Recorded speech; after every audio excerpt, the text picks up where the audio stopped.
বিহপুৰীয়াত ভূপেন বৰাৰ বিৰুদ্ধে যুঁজ দিবলৈ সাজু পুৰণি বন্ধু।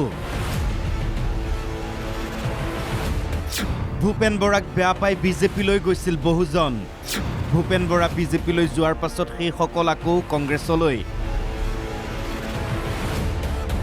ভূপেন বৰাৰ ঘৰৰ সন্মুখত ভাৰত মাতা কি জয়।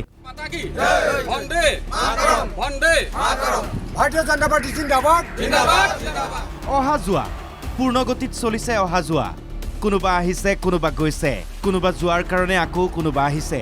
বিহপুৰীয়াত এতিয়া ৰাজনীতি চাবলগীয়া হৈ উঠিছে। সময়ে কেতিয়া কি কৰে কোনেও ক'ব নোৱাৰে। এওঁ ৰাম ভূঞা,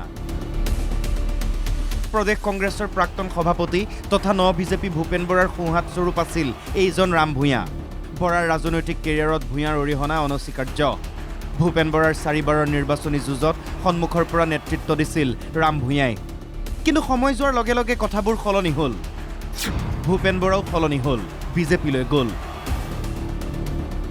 মানুহজন গেৰুৱা হোৱাৰ লগে লগে চৌপাশো গেৰুৱা হ'ব লাগিব।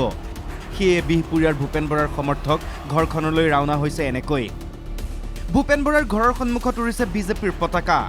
দেৱালত লাগিছে মুখ্যমন্ত্ৰী আৰু ভূপেন বৰাৰ ফটো। পুৰণি সমৰ্থকে আশ্বাস দিছে, আমি ভূপেন বৰাৰ লগত থাকিম। আমি আগন্তুক দিনত তেখেতে যাতে বিহপুৰীয়া সমষ্টিৰ পৰা ভুল ভোটত জয়লাভ কৰিব পাৰে, তাৰ কাৰণে আমি সকলো ৰাইজ তেখেতৰ সৈতে আগবাঢ়ি ওলাই আহিছোঁ। আৰম্ভ কৰিছে ইতিমধ্যে ৰাইজ আহিবলৈ আৰম্ভ কৰিছে আৰু আমি সকলোৱে এই ক্ষেত্ৰত সমৰ্থন আছে। ওলাইছে, আমি ওলাই আহিছোঁ লগতে আজি এই পতাকা উত্তোলন কৰিবলৈ লৈছোঁ। আৰু আমি তাৰ CM আহিব লখিমপুৰলৈ, আমি লগতে ভূপেন বৰাৰ লগতে। বিহপুৰীয়া ৰাইজৰ ভাল হ'ব আৰু আমি বিশেষকৈ আমি ছাৰক আমি ঠাইতে পাম।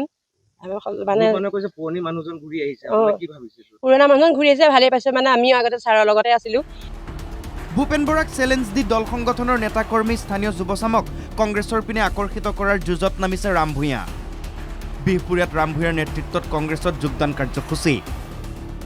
বিহপুৰীয়া সমষ্টিৰ অন্তৰ্গত নাৰায়ণপুৰ ৰাজীৱ ভৱনত প্ৰাক্তন আছু আৰু আটাছু নেতাৰ লগতে শতাধিক যুৱকে জাতীয় কংগ্ৰেছ দলত যোগদান কৰিলে। এই অনুষ্ঠানতে ৰাম ভূঞাৰ সমালোচনা ভূপেন বৰাক। ক্ষমতাত থাকোঁতে একোৱেই কৰিব নোৱাৰিলে ভূপেন বৰাই। ভূপেন বৰাৰ দিনত কংগ্ৰেছী বিজেপিলৈ গৈছিল, এতিয়া তেওঁলোক আকৌ কংগ্ৰেছলৈ ঘূৰি আহিছে।